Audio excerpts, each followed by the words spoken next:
Some of the most incredible technologies ever developed by humanity were designed for space travel, and two of these remarkable innovations are the Voyager spacecraft. They continue to amaze us even after decades of non-stop discovery. Although both spacecraft are on their separate missions, Voyager 1 has just detected a massive object hurtling through space. What was unexpectedly found traveling across space near the Voyager spacecraft? How will this affect Voyager's future space exploration, and why does this newest discovery have scientists scrambling for answers? Let's find out. As part of the Voyager program, NASA launched Voyager 1 on September 5, 1977, intending to study the outer solar system and the interstellar region beyond the Sun's heliosphere. Voyager 1 launched 16 days after its twin, Voyager 2, and entered interstellar space as the first artificial object to do so. Its purpose is NASA's mission to explore the further reaches of space and the deeper levels of our solar system. Voyager 1 has been traveling for more than 45 years and is now the object created by humans that is the farthest distance from the planet, estimated to be 14 billion miles away. Despite this, light from the Voyager 1 spacecraft only needs 22 hours, 2 minutes, and 54 seconds to reach Earth, so we are still able to collect new data from the spacecraft despite its far reach into the cosmos. Voyager 1 was launched after Voyager 2 because of a quicker path. It left the asteroid belt before its twin on December 15, 1977, and in April 1978, while it was around 165 million miles, 265 million kilometers, from the planet, it started its Jovian imaging mission. Jupiter's atmosphere appeared more tumultuous in images returned than during the Pioneer flybys from prior years. Voyager 1 started taking pictures on January 30, 1979, and continued doing so every 96 seconds for 100 hours. This resulted in a color time-lapse video that showed 10 revolutions of Jupiter. The spacecraft entered the Jovian moon system on February 10, 1979, and in early March, it found a narrow ring around Jupiter that had never been seen before.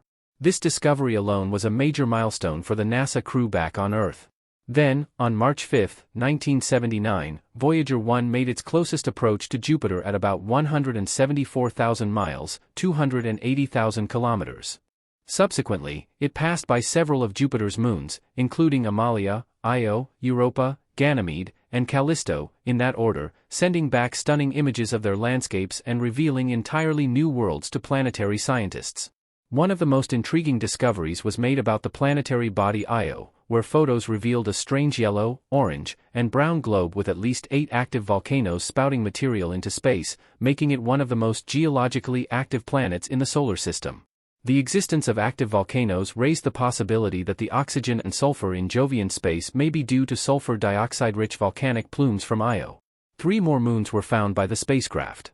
Voyager 1 made its first course adjustment after its encounter with Jupiter on April 9, 1979, in order to be ready for its rendezvous with Saturn on October 10, 1979. A second adjustment ensured the spacecraft wouldn't collide with Saturn's moon Titan. In November 1979, it made a flyby of the Saturn system, which was just as stunning as the first time. 5 new moons were discovered by Voyager 1, along with a ring system with thousands of bands and wedge-shaped transient clouds of minute particles in the B ring that were dubbed spokes. A new ring called the G ring and shepherding satellites on either side of the F ring were also observed maintaining the ring's sharp edges. The spacecraft captured images of Titan, Mimas, Enceladus, Tethys, Dione, and Rhea during its approach to Saturn. The incoming data suggested that all the moons were mainly composed of water ice. Titan was the target that Voyager 1 passed by on November 12, 1979, at around 2,500 miles, 4,000 kilometers. Images revealed a dense atmosphere entirely obscuring the surface. The probe discovered that nitrogen comprised about 90% of the moon's atmosphere. At the surface, there were 1.6 atmospheres of pressure and a temperature of -292 degrees Fahrenheit -180 degrees Celsius.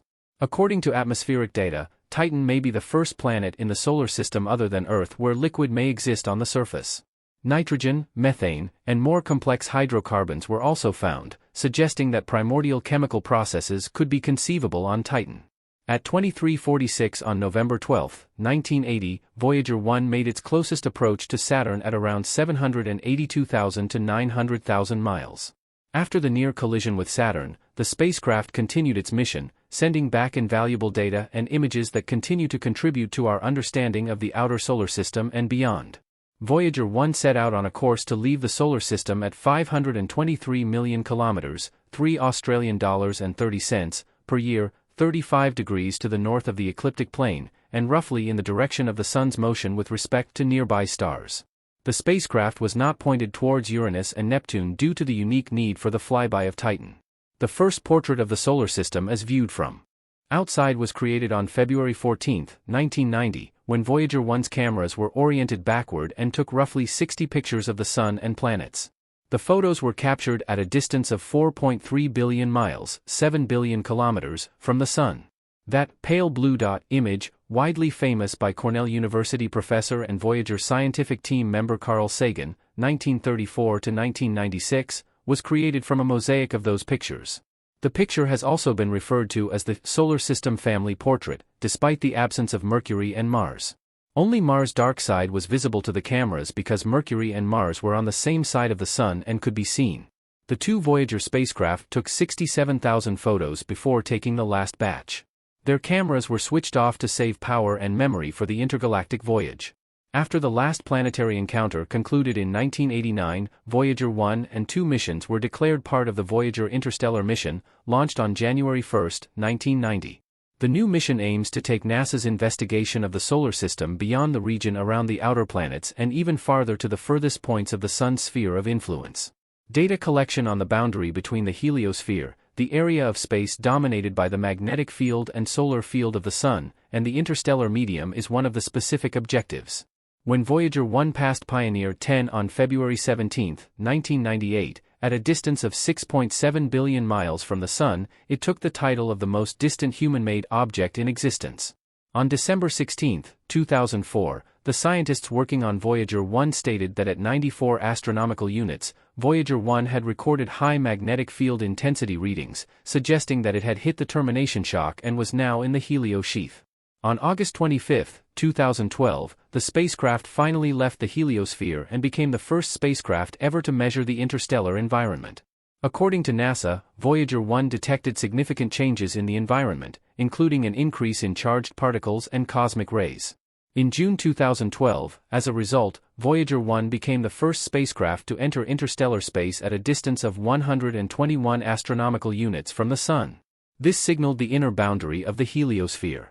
It was exceedingly fortunate that Voyager 1 did not rely on solar energy at this stage since sunlight took more than 16 hours to reach Voyager 1. Voyager 1 was moving